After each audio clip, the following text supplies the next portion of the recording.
રોજ તાપી જિલ્લાના નિઝર તાલુકાના રાયગઢ ગામની ગામદેવતી મનાતી સતી માતાનો મેળો ભરાયો છે તે આપણે અહીં તસવીરમાં જોઈ રહ્યા છે। જો કે આ મેળો દર વર્ષે મેળો ભરવામાં આવે છે।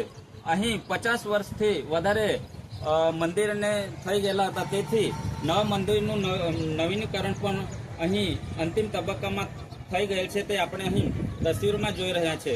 જો કે આ મેળામાં સોંગાળી પાર્ટી પણ મનોરંજન માટે ગોઠવવામાં આવે છે અને આજ રોજ ગામના જે વડીલો છે તેઓ અહીંયા ધાર્મિક પ્રવૃત્તિમાં રસ લઈને અહીં બેઠા છે અને વધારેમાં વધારે ધાર્મિક પ્રવૃત્તિઓ વાતાવરણ પેદા થાય તે માટે અહીં ભેગા થયેલા છે અને પ્રયાસો ચાલુ છે।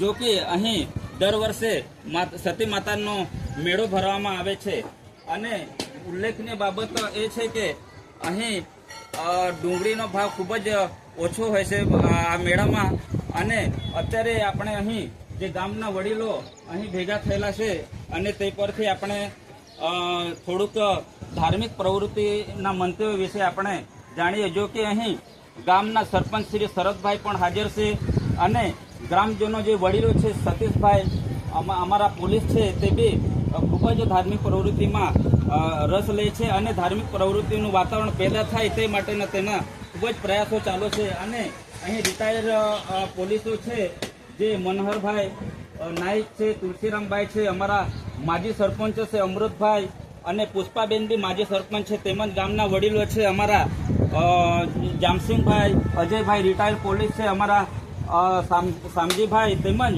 પૂંજારીઓ અને વડીલો અહીં ભેગા છે। જો કે આ લોકોનું ખૂબ જ સારી પ્રવૃત્તિ ચાલી રહી છે, કારણ કે એ લોકોનો પ્રયાસ છે કે ધાર્મિક પ્રવૃત્તિનું વાતાવરણ પેદા થાય અને ધાર્મિક પ્રવૃત્તિનો ફેલાવો થાય તે માટેનો ખૂબ જ અહીં પ્રયાસ અને પ્રયત્ન ચાલુ છે તે આપણે અહીં તસવીરમાં જોઈ રહ્યા છે। જો કે અત્યારે ગામ લોકોને થોડુંક ધાર્મિક પ્રવૃત્તિ વિશે આપણે મંતવ્ય જાણીએ। તુલસીરામભાઈ, 2 શબ્દ તમે ફક્ત બોલો કે માતાજી વિશે। મારા રાયગઢ ગામના આગેવાનો વડીલો, અમારા ગામમાં સતી માતાનો મેળો દર વર્ષે ભરાય છે। એમાં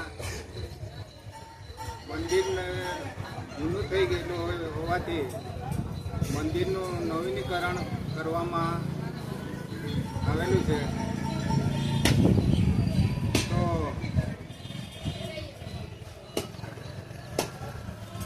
આમ મંદિરનું કામ અંતિમ તબક્કામાં છે।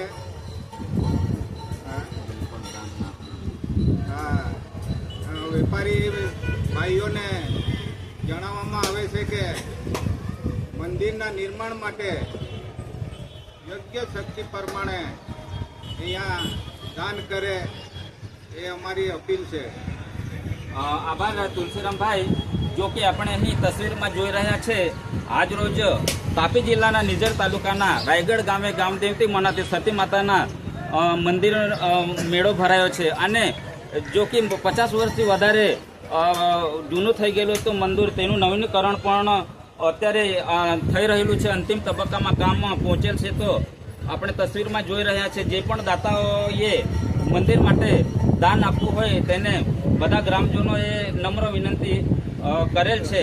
તેથી જો કે અહીં ગામ પર કંઈ પણ સંકટ ન આવે તે માટે અમારે આદિવાસીનો તકત કહેવામાં આવે છે તે પણ અહીં ફેરવવામાં આવે છે, તે આપણે અહીં તસવીરમાં જોઈ રહ્યા છે।